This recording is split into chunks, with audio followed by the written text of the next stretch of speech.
नमस्कार, मी अभिजित करंडे. मुंबई तकमध्ये आपल्या सर्वांचं स्वागत आहे.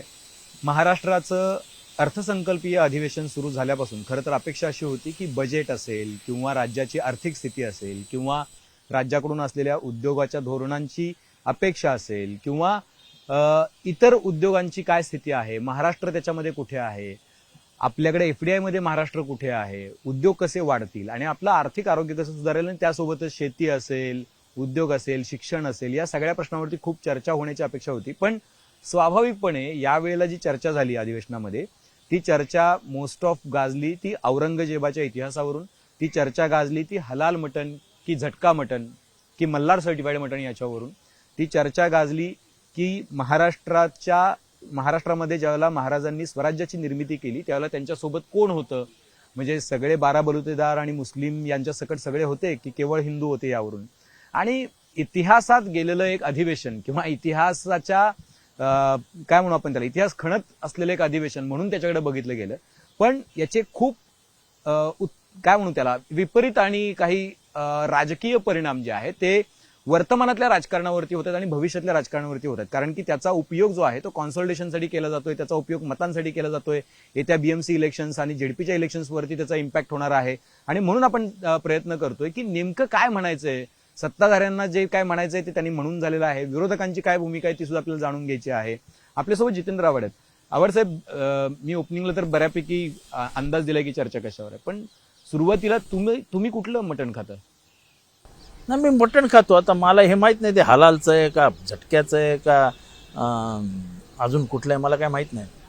आपला ठरलेला मटणवाला असतो, त्याला पूर्वी मी आणायला जायचो आणि आता फोनवर सांगतो मटण पाठवून देतो, मटण पाठवून देतो. पण आता ते मल्हार सर्टिफाईड पण येणार आहे. तुम्ही ऐकलं असेल आता नितेश राणे काय मल्हार सर्टिफिकेशन देणार कसं हे आधी मला अभ्यास करायचा आहे. मल्हार सर्टिफिकेशन देणार कसं, हे सर्टिफिकेट आणणार कुठून? सरकारने आता जाहीर केलं मंत्र्यांनी की आम्ही अशी एक चेन उभी करतोय की ज्या चेनद्वारे तुम्हाला राज्यातल्या बहुतेक महत्वाच्या शहरांमध्ये अशी मल्हारची दुकानं मिळतील ज्याच्यामध्ये स्वच्छ आणि क्लीन मटन मिळेल. काही ठिकाणी त्यांचा असा दावा आहे, जे माझ्या इंटरव्ह्यूमध्ये नितेश राणे बोललेले आहेत, मी ज्यावेळेला त्यांना हिंदीमध्ये विचारलं ते म्हणाले की काही ठिकाणी मटणामध्ये थुंकलं जातं, काही ठिकाणी मांस मिक्स केलं जातं इतर प्राण्यांचं. या सगळ्यापासून वाचण्यासाठी आणि हिंदूंना स्वच्छ नीट क्लीन मटन मिळण्यासाठी मल्हार सर्टिफिकेशन. कदाचित हिंदू धर्म पुस्तिका किंवा हिंदू धर्म ग्रंथ आणि इतर धर्मग्रंथांमधला फरकच आहे की इतर धर्मग्रंथांमध्ये तुम्ही काय खावं, कसं कापावं याच्याबद्दलचं लिखाण आहे. हिंदू धर्मग्रंथामध्ये असं कुठलंही लिहिलेलं नाही. त्याच्यामुळे बोकड कसा कापावा असं कुठल्या हिंदू धर्मग्रंथामध्ये असेल तर त्या पद्धतीने कापावा. अच्छा, पण मल्हार सर्टिफिकेशनला मग तुम्ही एवढा आक्षेप का घेताय? कोण घेताय आक्षेप? मी नाही घेत आक्षेप. चालेल, म्हणजे मल्हार सर्टिफिकेशन तुम्ही काही मटण विका ना, लोकांना जे खायचं ते लोक खातील. पण तुम्हाला मटणाची किती माहिती आहे ती तर समजू द्या. नाही, पण ते म्हणतात की तुम्हाला हे माहिती आहे का की मुंबईत किती झटका मटण शॉप आहेत? झटका खायचा आहे ना तुम्हाला, मुंबईत किती झटका मटण शॉप आहेत? मुंबईत सायन कोळीवाडा सोडला तर झटक्याचं मटणच देत नाहीत, कुठेच मिळत नाही, दुकानच नाही आहेत. कारण का परंपरागत पद्धतीने हजारो वर्ष आपण झटक्याचं मटण खाल्लेलंच नाही. झटका मटण कोण खातं? फक्त शीख समुदाय हा झटका मटण खातं. त्यामुळे आता मला माहिती आहे की ठाण्यामध्ये जर पंजाब्यांना घ्यायचं असेल, म्हणजे शीख समाजाला जर मटण घ्यायचं असेल झटक्याला, तर एक ठाणा मुलुंडच्या मध्ये एक दुकान आहे, त्या दुकानामध्ये ते ऑर्डर देतात आणि तिथं ते मटण घेतात. म्हणजे याचा अर्थ असं आहे की शीख समुदायाची अडचण होईल? नाही, शीख समुदायाची काय अडचण होईल? त्यांना ते दुकान आहे ना, त्यांचं दुकान आहे. पण आता त्यांचं असं म्हणणं आहे की बघा, या सगळ्या बिझनेसमध्ये म्हणजे मटण विक्री, मला हे विचारायचं, मल्हार जेव्हा तुम्ही मटण कुठल्या पद्धतीने कापणार आहात? ते हलाल म्हणतात ना. कोण? नितेश राणे ते नाही सांगितले, पण हलाल पद्धतीने जनरली हिंदूंमध्ये हलाल पद्धतीचं मटण खाल्लं जातं. मग वाद कुठे येतो? नीट आणि क्लीन या शब्दावरती येते. हलाल म्हणजेच नीट आणि क्लीन, हलालचा अर्थच नीट आणि क्लीन. तो अरेबिक मध्ये अर्थ आहे, पण ते ऍक्च्युअली विकलं जातं का नीट आणि क्लीन मटन? तुम्ही मटणाच्या दुकानात गेलेलं नाही, मटण कसं साफ करतात ते बघा, आणि मटण साफ झाल्यावर तो स्वच्छ झालेला बोकड कसा दिसतो तो बघा. ते म्हणतात आपण mix काहीच केलं बघत नाही. आपण कधी गेलो का मटणाच्या दुकानात? आपण आपल्या नोकराला सांगतो हम्म. जरा घेऊन ये मटण. नाही, मी मटणाच्या दुकानामध्ये जाण्याचा प्रश्न नाही. ते काय आपण म्हणतात गेला की की नाही mix- मला सांगा आधी. नाही नाही, मी पहा, माझ्या गावात तर वर्षानुवर्ष आमचे कासमबाई बोकड कापतात. तर त्यांचं म्हणणं काय आहे की ते म्हणतात की म्हणजे नितेश राणे मंत्री आहेत आणि मंत्रिपदावर असलेले नेते असं म्हणतायत की मिक्स केलं जातं, थुंकलं जातं.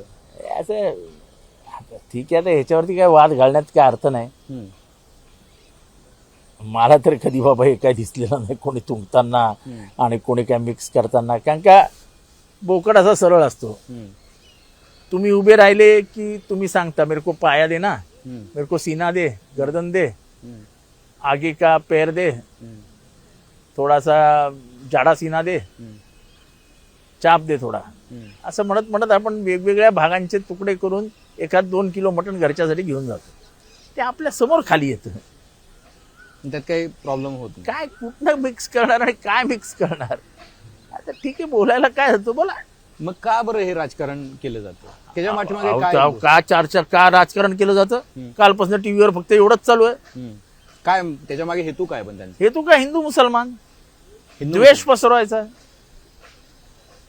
मुसलमानांच्या दुकानावरती हल्ले होतील आता काही दिवसांनी, त्यांची दुकानं बंद केली जातील.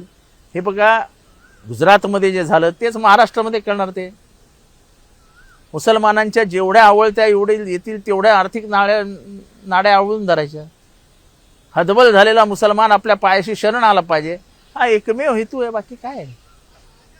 त्याने काय होणार आहे? साध्य काय? आपलं राजकीय स्वार्थ साध्य होतं ना. तुम्ही बघा, तुम्ही मुंबऱ्यासारख्या मतदारसंघातून निवडून येता. अशा वेळेला चॅलेंज आहे ना, तुमचा पक्ष जो आहे किंवा महाविकास आघाडी म्हणू आपण, शिवसेना असेल, राष्ट्रवादी असेल, काँग्रेस असेल, तुम्ही सेक्युलर विचारधारा सांगता, तर अशा पक्षांसमोर हे मोठं आव्हान आहे. तुम्ही लोकांना हे समजून कसं सांगणार? काय समजून सांगायचं? हिंदू वस्त्यांमध्ये दुकानं कोणाची आहेत? हिंदू, आता तुम्ही स्वतः बोललाय की माझ्या गावामध्ये गेलो की कासमबाई मटण देतो. आता असे अनेक कासम महाराष्ट्रातल्या तमाम गावांमध्ये पसरलेले, आणि वर्षानुवर्ष तेच मटण देत आहेत, तेच आपल्या घरच्यांना चांगलं मटण हे ते पाठवण्याचं काम करतायत. एक समजून महाराष्ट्र सगळं समजतोय हे काय करतायत तेही समज. आतापर्यंत हे ज्या दुकानातनं मटण आणत होते त्या मटणाचं नाव, मटण दुकानदाराचं नाव सांगावं यांनी. नितेश राणे. हा, म्हणजे मी त्यांचं नाव नाही घेत, पण त्यांनी सांगावं ना ते कुठल्या दुकानातनं मटण आणत होते. अहो, असं आहे की तुम्ही नाव घेणं पण टाळताय. दिवसेंदिवस हिंदू खाटीक यांची संख्याही कमी व्हायला लागली. या धंद्यात त्यांचा असलेला जो पूर्वीचा, म्हणजे ते पूर्वी होते या धंद्यामध्ये, पण हळूहळू त्यांची संख्या कमी व्हायला लागली. लोकांनी आपापले धंदे बदलले आहेत. त्याच्यामुळे असं काय हिंदू खाटीक ज्या पद्धतीने मटण कापतो ती पद्धत जाऊन बघा ना तुम्ही. ती इथली नस आहे, त्या नशेला नाव आहे, ती बरोबर नसीला सुरी मारतात. ती सुरी मारल्यावरती वरचं आणि इथलं सगळं रक्त बाहेर पडतं. त्याचा अर्थ हा आहे की ते सगळं अंग साफ करून ते रक्त बाहेर फेकलं जातं, आणि रक्ताचा एकही कण आतमध्ये शिल्लक राहता कामा नये ही भावना त्या मटण कापणाऱ्याच्या मनात असते. आणि मग तो स्वच्छ धुतो. मटण जेव्हा आपण आणायला जाता तेव्हा माझी तर विनंती आहे की तुम्ही जा आणायला आणि बघून घ्या.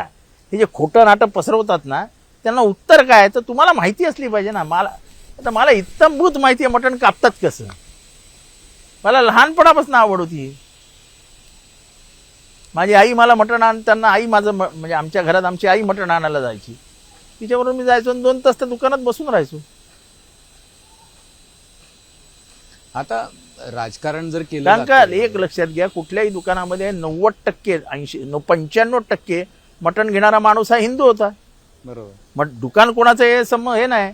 आणि त्याच्याशी दोस्ती असायची. म्हणजे आता आमच्या इथे सोहेल होता, माझी आई त्याला सांगितलं, सोहेल मी आ रही हूं भाजी बिजी लेके, तब तक खिमा मार के रख. विश्वासाचा प्रश्न होता, खिमा चांगलाच मारून ठेवणार. आता तरी मशीन आली, पूर्वी तर कट कट टाक टाक टाक टाक मारत बसायचा, अर्धा 1 तास झाल्यावर खिमा काढायचा. काय सगळंच बदलत चाललं. आता तुम्ही त्या किम्यामध्ये पण काहीतरी टाकता होणार आणि त्यांना बरबाद करून टाकाल. तुम्हाला लोकांचे आर्थिक स्तोत्र बंद करायचे, तुम्हाला लोकांच्या आर्थिक नाड्या आवळायच्या आहेत आणि कसंही करून या देशातल्या मुसलमानांना बेजार करून तुमच्या पायाशी आणण्याचा तुमचा विचार आहे आणि त्याच्यामुळे ह्या देशामध्ये अस्वस्थता निर्माण होईल, हे मात्र सत्य आहे. पण एखादे मंत्री सातत्यानं मडीच्या यात्रेत जातात, म्हणतात की मुसलमानांना इथं व्यवसाय करू देऊ नका, आमचा पाठिंबा आहे तुम्हाला. त्यानंतर ते येतात आणि म्हणतात की हलाल आणि झटका मल्हार सर्टिफाईड मटनचा वाद करतात. आता अशा पद्धतीनं सातत्यानं जर बघतोय, ते नंतर म्हणतात की महाराजांच्या सोबत कुणी मराठी किंवा मुस्लिम कुणी काय लढायला आता नव्हते. ही वक्तव्य होत असताना तुम्ही विधानसभेमध्ये विरोधक शांत कसे काय बसतो? नाही, शांत म्हणजे आम्ही बाहेर बोलतोच आहोत आणि वेळावर आतमध्येही बोलणारच आहोत. पण मला प्रश्न महाराष्ट्राला विचार की शिवाजी महाराजांचा इतिहास किती जणांनी वाचलाय आणि वाचलेल्याला प्रत्येकाला माहिती आहे की याकूब बाबा कोण होते, सिद्दी हिलाल कोण होता, सिद्दी वाहवा कोण होता, इब्राहिम खान कोण होता, दौलत खान कोण होता, त्यांच्याबरोबर मदारी मेहतर फारशी गेले होते, ते कोण होते. असा प्रश्न असा आहे की तुम्ही केलेला अभ्यास आणि तुमच्या आठवणीतला अभ्यास हा सुसंगत असला पाहिजे ना. तुम्ही वाचलेली पुस्तकं तुम्ही विसरले, अर्थ नवीन काहीतरी पुस्तकं शोधून काढता, हा नव्हताच, हा तो नव्हताच. मग माझा प्रश्न साधा आहे की ही जर हिंदू मुसलमानांची लढाई नव्हती, ही हिंदू विरुद्ध मुसलमानांची लढाई होती, तर कृष्णा भास्कर कुलकर्णी हा मुसलमान होता का? त्यांचा अफजल खानाचा दुसरा वकील नारो कुलकर्णी हा मुसलमान होता का? शिवाजी महाराजांना औरंगजेबाच्या दरबारात घेऊन जाणारा मिर्झा राजे जयसिंग हा मुसलमान होता का? शिवाजी औरंगजेबाच्या दरबारामध्ये जेवढं सैन्य होतं त्याच्यातलं 80% सैन्य तर राजपुतांचं होतं, पण ते सगळे मुसलमान होते का? त्याच्या सरदारांपैकी 80% सरदार हे राजपूत होते, ते काय मुसलमान होते का? हा साम्राज्यवादाचा वाद होता. आणि आम्हाला का गर्व आहे आमच्या महाराजांबद्दल? एका छोटासं सैन्य घेऊन 50,000 लाखभर सैन्य घेऊन येणारा औरंगजेबाला 50 वर्ष या महाराष्ट्रात स्थिर होताच आलं नाही. ज्याप्रमाणे अलेक्झांडरला परत मृत्यू जेव्हा त्याला दिसायला लागला आणि त्याची परत जाण्याची मनीषा झाली, जग जिंकायला अलेक्झांडर पोरसच्या आव्हानानंतर परत जायला निघाला, मृत्यू पावला. तेच झालं औरंगजेबाचं. महाराष्ट्र काबीज करायला आलेला औरंगजेब थकला भागला आणि शेवटी औरंगजेबचा मृत्यू मराठवाड्यातच झाला ना, जाऊ नाही शकला तो दिल्लीला. याचा इतिहास महाराष्ट्र आहे. महाराष्ट्र ती कबर तुम्हाला काय सांगते? अफजल खानाची कबर किंवा औरंगजेबाची कबर तुम्हाला तुमच्या महाराजांची, संभाजींची असो नाही तर शिवाजींची असो, यांच्या शौर्याची आठवण करून देते की हे बघा आपल्या घरापासून हजारो किलोमीटर देऊन येऊन इथे मरण पावले का? तर शिवाजी महाराजांना लढायला आले होते आणि काहीच करू शकले नाहीत. उदयनराजे म्हणाले की ती कबर खोदून टाका, ते उघडून टाका. ठीक आहे, फेकून द्या. आता काय ते महाराज म्हणत असतील तर फेकून द्या, उकडून फेकून द्या. आणि असंही सांगा की औरंगजेब इतिहासातच नव्हता, अफजल खान इतिहासातच नव्हता, शाहिस्तेखान इतिहासातच नव्हता. हे सगळी कल्पकल्पित पात्र आहेत. तुम्हाला असं वाटतं की कबर राहिली पाहिजे? कबर राहण्याचा प्रश्न नाही, ती ओळख आहे ना शौर्याची. कोणाच्या? शिवाजी महाराजांचं शौर्य हे कशात दिसतं तुम्हाला? की थकलेला भागलेला औरंगजेब आलेला महाराष्ट्र आणि सगळे परिसर काबीज करायला. काय झालं शेवटी? होती म्हातारा होऊन असा लथपथ होऊन पडला. पण त्याचं उदात्तीकरण केलं जाते ना. तुम्ही उदात्तीकरण करता, कोणी उदात्तीकरण करत नाही. मला नाही वाटत महाराष्ट्रात एकही माणूस येतो त्याचं उदात्तीकरण करतो. पण तुम्ही हिटलरला समोर ठेवल्याशिवाय दुसरं महायुद्ध तुम्हाला समजू शकतं का? स्टॅलिन, रूझवेल्ट यांना बघितलं, स्टॅलिन, रूझवेल्ट आणि चर्चिल यांना एकत्र केल्याशिवाय तुम्हाला दुसऱ्या महायुद्धाचा अखेर समजू शकतो का? काही पात्र इतिहासामध्ये अशी आहेत की त्यांना बाजूला काढून तुम्ही इतिहास सांगूच शकत नाही. म्हणजे तुम्हाला असं वाटतं की जर आपल्याला छत्रपती शिवाजी महाराजांचा इतिहास पूर्णपणे अभ्यासायचा असेल तर ह्या कबरी किंवा त्या राहिल्या पाहिजेत तुमचं म्हणणं? राहिल्या पाहिजेत नाही, ते उकडून फेकूनच द्या, खणून टाकून द्या. आमचं काय म्हणणं नाही आता. मला म्हणायचं की आता या पुढच्या काळामध्ये ती कबरच नको औरंगाबाद. आणि अफजल खानाची पण नको, त्याची नको, हुमायूनची दिल्लीत नको, बाबरची दिल्लीत नको, सगळ्या कबरी काढून काढून फेकून द्या. असं सांगाय मोगल आलेच नव्हते भारतात. मग पानिपतची लढाई पहिली कोणाबरोबर झाली? पानिपतची दुसरी लढाई कोणाबरोबर झाली? पानिपतची पहिली लढाई कोणाबरोबर झाली? बाबर कोणाबरोबर लढला होता पहिली पानिपतची लढाई? हळदी घाटीच्या लढाईवरनं तुम्ही सगळंच बाजूला काढून टाका. मग पृथ्वीराज चव्हाण लढला कोणाबरोबर होता? तुम्हाला असं वाटतं की समजा छत्रपती शिवाजी महाराजांची शौर्य गाथा समजण्यासाठी त्या कबरींची गरज आहे? नाही, कोणाची तसं काय तुम्हाला काय शिवाजी महाराज समजण्यासाठी तुम्हाला कोणाचीच गरज नाही, कारण का शिवाजी महाराज लढलेच नव्हते. मग ते लढले तर कोणाशी तरी ओढलं. एवढा उपरोध तुम्ही तुमच्या बोलण्यातून आहे म्हणून मी विचारतो. नाही, म्हणून मी तुम्हाला प्रश्न विचारला ना की शिवाजी महाराज लढले होते तर कोणाशी लढले होते. तुम्ही एकदा तर महाराष्ट्राला तुम्हीच पत्रकारांनी समजून सांगा.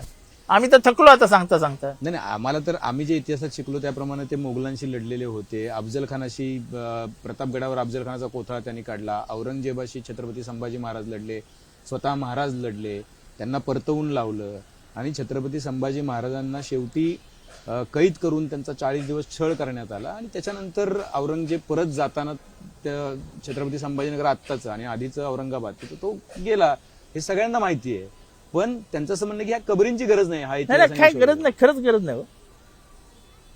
खरंच गरज नाही. काय करायचं ते कबरी बिबरी ठेवून? मला नाही वाटत कबरीची गरज आहे. म्हणजे मी विरोधक म्हणून विचारत नाही, पण तुम्ही इतकी वर्ष राजकारणात आहात, इतक्या प्रमाणामध्ये म्हणजे 99ला ज्यावेळेला भांडारकरवरती हल्ला झाला त्यावेळेला इतिहासाचं राजकारण झालेलं होतं.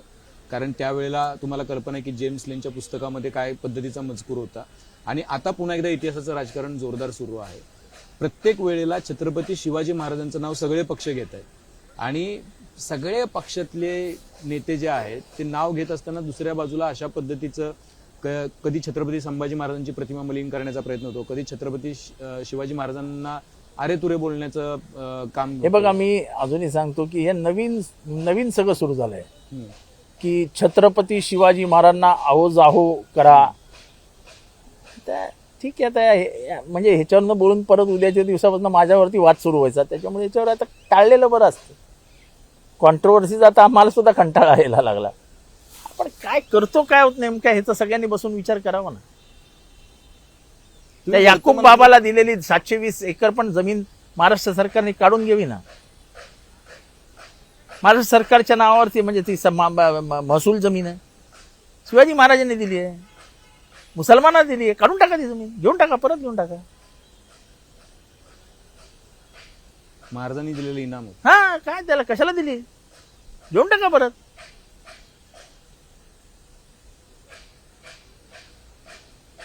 तुम्हाला असं वाटतं की सत्ताधाऱ्यांमधल्या पण काही लोकांची 142 मराठा आमदार आहेत आता विधानसभेमध्ये आणि विरोधकांमधल्या पण नेत्यांची या इतिहासामध्ये जास्त जाण्यामुळे अडचण झाली आहे आणि त्याचं कॉन्सॉलिडेशन किंवा एका प्रकारे पोलरायझेशन करण्याच्या प्रयत्नांमुळे. असं आहे की पोलरायझेशन असं होत नाही हो. असं इतिहास काही लोक वाचत नाहीत का? इतिहास काही लोकांना माहित नाही का? मदारी मेहतर हाच शिवाजी महाराजांच्या पलंगावर झोपला आणि शिवाजी महाराज आग्र्यातून बाहेर निघाले, हे काही लोकांना माहित नाही का? माहित नाही का?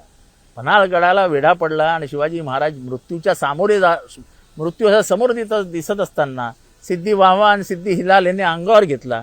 दोघेही मृत्युमुखी पडले आणि महाराज मागच्या दाराने निघून विशालगडावरनं खाली उतरले आणि विशालगडावर एक दिवस राहिले आणि एक दिवस राहून नंतर ते रायगडाकडे रवाना झाले. मृत्यू समोर दिसत होता. आता त्यांची त्या सिद्धी वाहवा आणि सिद्धी हिलालची कामगिरी इतिहासात नमूद आहे. वाचणाऱ्याला ती समजते, न वाचणाऱ्याला काय घेणं देणं त्याच्याशी, काय देणं घेणं. किती जणांना माहिती आहे की ज्या 5 जणांना छावा चित्रपटामध्ये संभाजी महाराजांनी पायाखाली दिलं हत्तीच्या, ते कोण होते हो?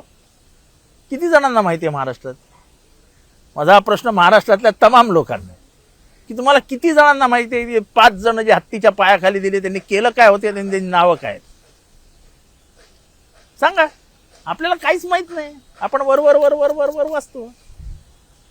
अरे ज्यांनी शिवाजी महाराजांचा मृत्यू लपवला, मृत्यूनंतर संभाजीला ताब्यात घेण्याचा प्रयत्न केला, ते तर प्रामाणिक सैनिक होते म्हणून संभाजी महाराजांना त्यांनी सुरक्षित ठेवलं. त्याच महान संभाजी महाराजांनी माफ केलं यांना. संभाजी महाराजांना हे सांगण्यात आलं होतं की शिवाजी महाराजांच्या मृत्यूला हेच कारणीभूत आहेत, पण तरी संभाजी महाराजांनी मोठ्या मनाने यांना माफ केलं. तर यांनी केलं काय? तर औरंगजेबाचा पुत्र औरंगजेबाला हरवण्यासाठी संभाजी महाराजांची मदत घ्यायला आला होता.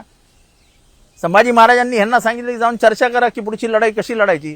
तर त्यांनी त्याला जाऊन सांगितलं की तुम्ही अकबर, तू कशाला संभाजी महाराजांबरोबर जातो, तू आमच्याबरोबर आहे, आपण संभाजी महाराजांना पळवून लावू आणि राज्य आपण ताब्यात घेऊ. तो किती इमानदार अकबर, मुसलमान होता ना. त्याने अकबराने जाऊन संभाजी महाराजांना सांगितलं की महाराज तुमच्या घरातच सुरुंग लागलेत, तुम्ही सावध राहा, औरंगजेबाशी तुम्ही नाही लढू शकणार. हे अशी माणसं जर तुमच्याबरोबर असतील तर तुम्ही औरंगजेबाशी उभ्या आयुष्यात लढू शकत नाहीत. नाही. पण तुम्ही म्हणता की त्यांची हत्तीच्या पायाखाली ज्यांची गेली त्यांची नावं बघा, तुम्हाला पण तेच सुचवायचं ना की कुठलं तरी नाही, मला सुचवायचं नाही. गद्दारी स्वकीयांनी केली ना. शिवाजी महाराजांच्या मृत्यूला कारण स्वकीय आहेत ना. त्यांना भडागणी का दिला नाही, का दिला? त्याचा शाही इतमामात त्यांचे अंत्यसंस्कार का नाही करण्यात आले? हे प्रश्न विचारू नका. हे प्रश्न अवघड आहेत. मग हे प्रश्नाला हात घालू नका. त्या 5 माणसांना का बरं हत्तीच्या पायाखाली दिलं हे सांगा ना. कोणीतरी येऊन मला समजून सांगा की तो हत्ती वेडा होता आणि तो मग वेडा हत्ती गेला आणि त्याने ह्या पाय ठेवले, त्याला संभाजी महाराज काय करणार? पण नेमकं जिथे अकबर होता तिथनं काही किलोमीटर अंतरावरतीच ते हत्ती कसे काय तिथे गेले आणि तिथेच कसे काय या 5 जणांना हत्तीच्या पायाखाली देण्यात आलं? आता मुद्दा असा आहे की हे सातत्यानं होणारे, इतिहासावरून होणारे विवाद जे आहे हे थांबणार कसे? नाही, कारण का आपल्याकडे भरपूर नोकऱ्या आहेत.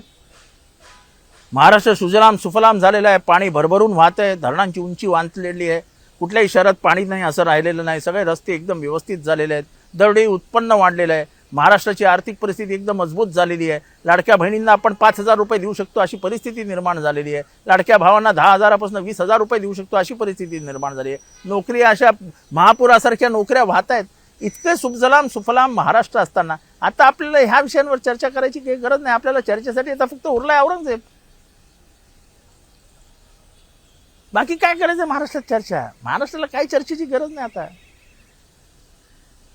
आपण इतक्या प्रगतिशील मार्गावर आहोत की विचारता सोय नाही.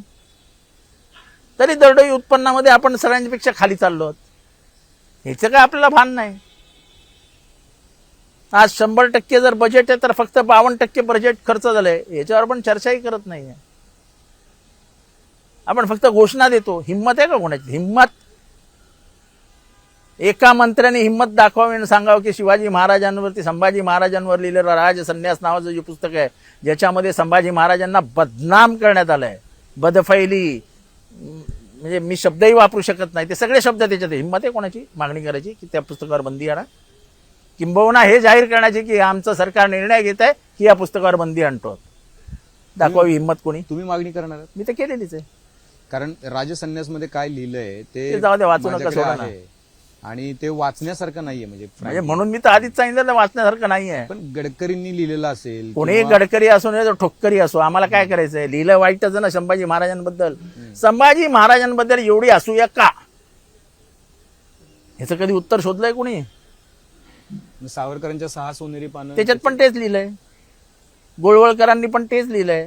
संभाजी महाराज हा सगळ्यांचा एवढा मोठा शत्रू काय होते, याचा का नाही शोध घेत आपण? का नाही आपण ह्याच्यावर चर्चा करत? पण काउंटर नॅरेटिव्ह तुम्ही विरोधकांनी मांडत नाहीत ना. अकॅडमिक डिस्कशनच करायचं नाहीये. शिवाजी महाराजांचं राज्य हे म्हणजे कावळा बसायला आणि फांदी तुटायला एक वेळ होती असं म्हणणाऱ्या साहित्याला पण आपण महत्व देतो. कल्याणच्या सुभेदारांच्या सुनेला जेव्हा आणलं समोर तेव्हा तिच्यावर बलात्कारच करायला पाहिजे होता, तिला मोकळं सोडताच कामा नव्हतं असं म्हणणारेही आपल्याकडे आहेत. मग आता ज्या वेळेला जसं की आता तुम्ही राजसन्यासचा उल्लेख केला, मी 6 सोनेरी पानं त्याचा उल्लेख केला, आता तिथपर्यंत या सगळ्या गोष्टी लिहिलेल्या आहेत आणि ते तर साहित्य संस्कृती महामंडळानं प्रसिद्ध केलेलं आहे संपूर्ण गडकरी नाही, माझं म्हणणं तेच आहे की सरकारच्या इतिहास हा वाचायचा असतो, अभ्यासायचा असतो आणि त्याच्यातलं जे तुम्हाला पटतं ते घ्यायचं असतं, बाकीचं सोडून द्यायचं असतं. आता तुम्ही दरवेळेस तो खोटा नाटा इतिहास बाहेर काढून आता मग जेम्स लेनचा इतिहास काढा आणि त्याच्याला आता सत्य माना की it is jokingly said in the streets of Pune that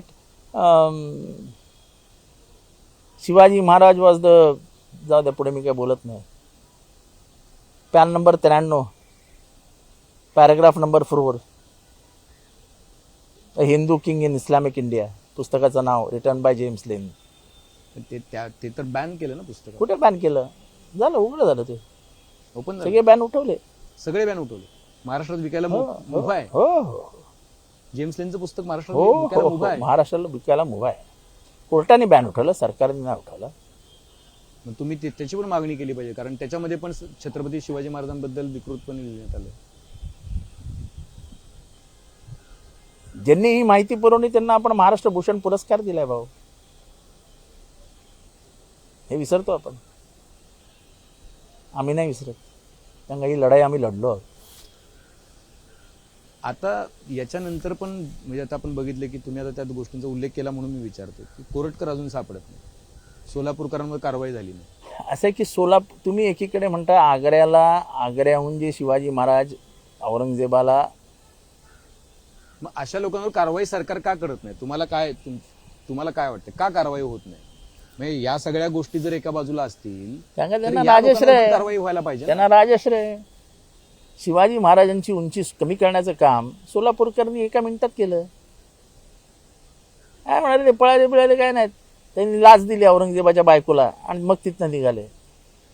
म्हणजे त्यांचं शौर्य एका मिनिटात पायावरनं छाटून टाकलं. कोण बोलतं? कोण बोलायला त्यांना? सरकारमधनं एक माणूस बोला, चिल्लर रे तो कोरटकर. अरे चिल्लर आहे? अरे चिल्लर माणसाची बोलण्याची हिंमत झाली ना. पण मग असे अनेक चिल्लर उभे राहतील, उद्या बोलतील ना, पण कारवाई व्हायला पाहिजे ना त्याच्यावरती. होणार नाही. होणार नाही का? नाही, सरकारची मानसिकता नाही. सरकारची मानसिकता नाही. कोरटकरवर एक शब्द तरी बोललं का सरकार? शिवाजी महाराजांचा अपमान होत असताना एक शब्द बोलायला तयार आहे का? पण किंबहुना महाराष्ट्राच्या जनतेलाही माझा प्रश्न आहे की आपल्याला काहीच वाटत नाही का की शिवाजी महाराजांच्या इतिहासाचं एवढं विकृतीकरण केलं जात असताना आपण शांत बसून आहोत. जो महाराष्ट्र शिवाजी महाराजांमुळे घडला, आज प्रत्येक स्त्रीला अभिमान वाटला पाहिजे की ज्या काळात सती परंपरा ही दारोदारी होती, घरोघरी होती, शहाजी महाराज वारल्यानंतर लहान असलेल्या शिवाजी महाराजांनी आपल्या आईला सांगितलं, तू सती नाही जाणार. कर्मकांडाला विरोध करणारा तो महाराष्ट्रातला ते पहिले महाराज होते ज्यांनी कर्मकांडाला विरोध केला आणि तिथनं महाराष्ट्राच्या पुरोगमित्वाला सुरुवात झाली. आपण काय बोलायलाच तयार नाही. सभागृहात पण या गोष्टींवरती कोणी आवाज उठवायला तयार नाही. बोलू तर दिलं पाहिजे. तुम्ही कोरटकरांचं नाव घेतलं की समोरचे माणसं अशी अंगावर येतात, ते कोरटकरांचे नातेवाईक आहेत. असं झालं, चालू आहे ना. 2 दिवस हाऊसमधलं प्रकरण का त्यांनी गोंधळाचं ठेवलं? कारण त्यांना कोरटकरांना सोलापूरकरवर बोलूच द्यायचं नव्हतं. अख्खं सभागृह वेठीच धरलंय त्यांनी या विषयावरनं. सोलापूरकरवर तर कारवाई नाही झाली. ते कोणते पोलीस कमिशनर आहेत, त्यांनी सांगितलं ना त्याची काय चूक आहे? काहीच चुकीचं नाही त्यांचं. ते सरकार बोलू शकत नाही, ते पोलीस कमिशनर बोलून गेला.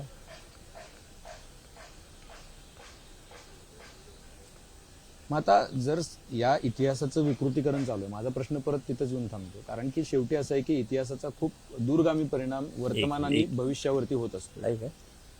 त्याच्यामुळं माझा हा प्रश्न आहे की मग तुम्ही हे थांबवणार कसं? कारण की जर तुम्हाला जोपर्यंत या सरकारची इच्छा पण डोक्यात येणार आहे आणि सगळ्यात वोट बँक पेक्षा पण की इतिहासाचं विकृतीकरण असं होत राहिलं तर मग खरा इतिहास लोकांच्या डोळ्यासमोरून दूर होईल. त्याला तुम्ही काय करू शकता? वेळेची वेळ तर वाट बघायची.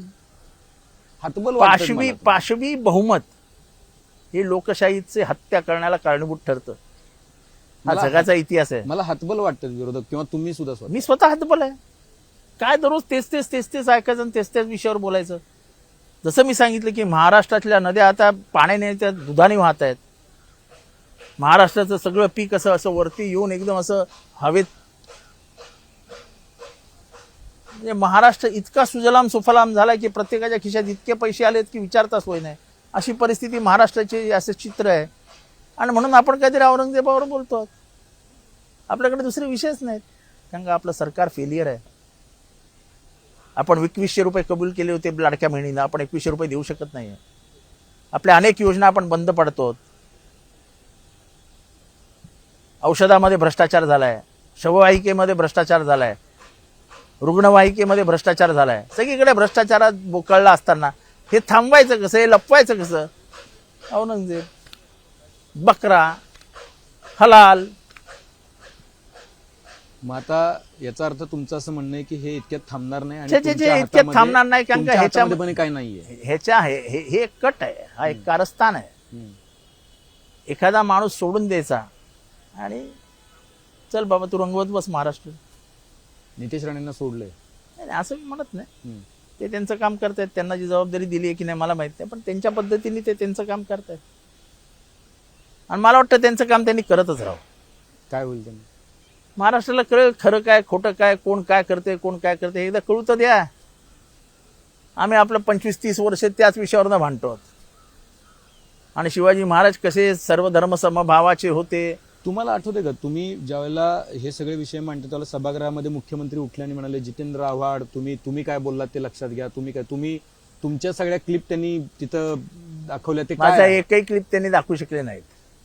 त्या माझं आजही म्हणणं आहे की तुम्ही म्हणालात ना, तुम्ही जाहीरपणे म्हणालात जर औरंगजेब नसता तर शिवाजी महाराज. असं मी जाहीरपणाने म्हणालो नाही, चुकीचा संदर्भ देऊ नका. नाही मुख्यमंत्र्यांनी जो दिला तो ते मला मुख्यमंत्र्यांबद्दल बोलायचं नाही, कारण का ते माझ्यासमोर बोलले नाहीत. मी खालच्या सभागृहात आहे, ते वरच्या सभागृहात काय बोलले याच्याशी मला काही घेणं देणं नाही. पण तो रेकॉर्डवर आहे ना कुठल्या तरी सभागृहात. त्या सभागृहाचा मी रेकॉर्ड तपासला, त्याचा संदर्भच लागत नाही. बरं, पण तुम्ही काय म्हटलं होतं? ऍटलीस्ट माझं म्हणणं स्पष्ट आहे की 5.5 फुटाच्या अफजल खानाला लोळवायला शिवाजी महाराजांची उंची कामी नाही आली, त्यांचं शौर्य कामाला आलं. 7.5 फुटाचा होता अफजल खान. किती मिनिटात झोपवला शिवाजी महाराजांनी. त्यांची हुशारी, त्यांचं शौर्य, त्यांची स्पॉन्टेनियस रिस्पॉन्स. त्यांना फक्त सांगितलं होतं की तुमचा घात होणार आहे, पण मागणं खंजीर खुपसला जाईल, आपल्याला खंजीर खुपसल्यानंतर काय ऍक्शन घ्यावी लागेल हे सगळं तिथल्या तिथे ठरवलं त्यांनी. आणि तिथल्या तिथे ठरवल्यानंतर अफजल खान पडला खाली. आणि फिरल्या त्यांच्या समोर कृष्णा भास्कर कुलकर्णी होता, त्याचं मुंडकं साफ केलं. अजून एक पण मुख्यमंत्र्यांच्या ज्या क्लिपमध्ये आहे ना, त्याच्या ते बोलतायत की जितेंद्र आव्हाड तुम्ही काय म्हणाला होतात, आणि त्याच्यानंतर सोशल मीडियावरती बीजेपीने त्या क्लिप लावल्यात की जर अफजल खान नसता तर शिवाजी महाराज असते का. असा माझं कुठलीही क्लिप कोणाकडेही नाही. असेल तर ते हिमतीने माझ्या समोर आणावी, त्याची उत्तर द्यायला मी तयार. हा विषय एवढ्या लवकर बंद का झाला? मी एवढा जर चुकीचा बोललो असतो तर मला सोडलं असतं. अरे माझा तर मुडदा काढला असता, माझा हलाल आणि मल्हार दोन्ही केला असतं. पण शेवटचा प्रश्न आहे आव्हाड साहेब की ठीक आहे तुम्ही आता हतबल आहात, विरोधक हतबल तुम्ही म्हणालात की स्वतः पण हतबल आहात, पण शेवटी असं आहे की राजकारणामध्ये नॅरेटिव्ह चालतात, राजकारणामध्ये परसेप्शन चालतं. आणि परसेप्शन असं झालेलं आहे आता की एका बाजूला कॉन्सॉलिडेशन होतं, हे एक परसेप्शन आहे, आणि दुसऱ्या बाजूला एक नॅरेटिव्ह चालू आहे की औरंगजेबाची इमेज जी आहे किंवा अफजल खानाची इमेज जी आहे ती हिंदू विरोधी मुघल सम्राट, आणि शिवाजी महाराजांची इमेज ही मुसलमान विरोधी हिंदू राजा अशी रंगवली असं जाते. काही जण तयार केली जाते. तर करण्याचा प्रयत्न केला जातो. त्याचा तोटा होणार आहे, तुम्हालाही होणार आहे, आणि इतिहास बदलण्याची पण त्याचा तोटा महाराष्ट्राला होणार आहे. तुम्ही ज्या दिवशी इतिहास बदलण्याच्या प्रक्रियेला सुरुवात करता तेव्हा या देशाच्या दिशा बदलत जातात, हे लक्षात ठेवा. हा देश एका इतिहासाच्या अनुष्ठानावरती अभिष्ठानावरती उभा असतो. तुम्ही नेहरूंना बदनाम कराल, तुम्ही गांधींना बदनाम कराल, तुम्ही सुभाषचंद्र बोसना बदनाम कराल. अहो तुमच्याकडे हिरो कोण आहे स्वातंत्र्य संग्रामात भाग घेतलेला? कोणालाही उचलून मांडीवर बसून तुम्ही तुमचा पुणगा म्हणून नाही सांगू शकत. तुम्ही कितीही वल्लभभाई पटेल आमचे होते म्हटले तरी वल्लभभाई पटेल पहिला माणूस होता ज्यांनी सांगितलं की RSS वर बंदी आणा. की भले त्यांनी महात्मा गांधींना नाही मारलं पण त्यांच्या विषारी प्रचारामुळे महात्मा गांधींची हत्या झाली हे सांगण्याचं डेअरिंग फक्त जवाहरलाल आपल्या वल्लभभाई पटेलांमध्ये होतं. त्यामुळे ते तुमच्या मांडीवर नाही बसवू शकत तुम्ही जास्ती दिवस, ते असे खुपायला लागतात खालनं. तुम्ही वाट बघणार म्हणजे? वाट बघण्याशिवाय काय राहिलं तुमच्याकडे? 240 आमदार आहेत त्यांच्याकडे, 240. पाशवी बहुमताचा बलात्कार बघतोय आम्ही दररोज. काय ठीक आहे. चर्चा यासाठी होती की बोंग्यांवरून पण झालं, राजकारण रंगांवरून झालं, इतिहासावरून झालं, की समजून घेण्याचा प्रयत्न होता की काय कशा पद्धतीनं राजकीय वातावरण तापतंय इतिहासावरून, वर्तमानात तापतंय आणि त्याचा भविष्यावर परिणाम होणार आहे. आणि आवडसाहेबांनी सांगितले की इतिहास लोकांना वाचावं लागेल. लोकांना केवळ नेते बोलतात म्हणून त्याच्यावरती विश्वास ठेवता येणार नाही. ते कुठल्याही पक्षाचे असोत, अगदी भाजपचे असोत किंवा अगदी आवडसाहेब बोलतात म्हणून पण त्यांच्यावरती विश्वास ठेवता येणार नाही. तुम्ही स्वतः इतिहास वाचा, ऑथेंटिक इतिहास वाचा आणि इतिहासावरून जी मारामारी, राजकीय मारामारी चालू आहे त्याच्यातून स्वतःची सोडवणूक करून घेण्याचं ते एकमेव तंत्र आहे, शास्त्र आहे. आणि म्हणून मला असं वाटतं की या इंटरव्ह्यूज करण्याचा भागच होता की त्याच्यातून सगळ्याच एकूण ज्या संकल्पना आहेत त्या लोकांच्या स्पष्ट व्हाव्यात. तुम्हाला जर आवडसाहेबांसाठी काही प्रश्न असतील किंवा काही प्रतिक्रिया असेल तर त्या कमेंट बॉक्समध्ये नोंदवा. बेल आयकॉनवरती क्लिक केलं तर सगळे अपडेट्स मिळत जातील. आणि सर्वात महत्त्वाचं म्हणजे मुंबई तकचं यूट्यूब चॅनल सबस्क्राईब करायला विसरू नका. आवडसाहेब तुम्ही वेळात वेळ काढून मुंबई तकशी बोलला त्याबद्दल आपल्या मनापासून आभार. पाहत रहा मुंबई तक.